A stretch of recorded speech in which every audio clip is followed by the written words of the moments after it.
নববর্ষের আনন্দকে রাঙিয়ে তুলতে বাংলাদেশ লোক কারুশিল্প ফাউন্ডেশনের উদ্যোগে 7 দিন ব্যাপী বৈশাখী মেলার আয়োজন করা হয়েছে।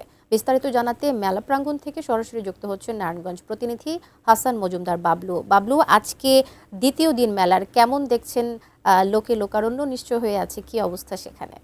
বছরের উৎসবকে রাঙিয়ে তুলছে কিন্তু নারায়ণগঞ্জে বাংলাদেশ লোক ও কারুশিল্প ফাউন্ডেশন আয়োজনে আজকে 6 দিন 7 দিন ব্যাপী মেলার আয়োজন করা হয়েছে। আমি এই মুহূর্তে মেলার মূল ফটকে রয়েছি, তবে মেলা 10টা থেকে শুরু হওয়ার কথা রয়েছে। এখনো পর্যন্ত সাধারণ দর্শনার্থী কিছুটা তারা এসছেন, তেমন ভাবে আমরা দেখিনি, তবে কিছু কিছু দর্শনার্থী মেলায় প্রাঙ্গণে ঢুকছেন এবং তারা মূল ফটকে ছবি তুলছেন এবং মেলার ভিতরের অংশে যাচ্ছেন এবং দেখছেন ঘুরে ঘুরে। আমরা এই মেলার যিনি পরিচালক রয়েছে, বাংলাদেশ লোক ও কারুশিল্প ফাউন্ডেশনের যিনি পরিচালক রয়েছে, তার সাথে আমরা কথা বলেছিলাম। তিনি আমাদেরকে জানিয়েছেন যে 7 দিন ব্যাপী মেলার মধ্যে 26টি স্টল রয়েছে, যে স্টলগুলোতে আসলে আবহমান বাংলার যে চিরায়িত রূপ, স্টলগুলোতে শোভা পাচ্ছে দোলনা, তবলা, তারপরে দেখা যাচ্ছে যে বিভিন্ন যে জিনিসপত্র রয়েছে, নৌকো রয়েছে, পাশাপাশি জামদানি শাড়ির একটি স্টল রয়েছে আমরা দেখেছি।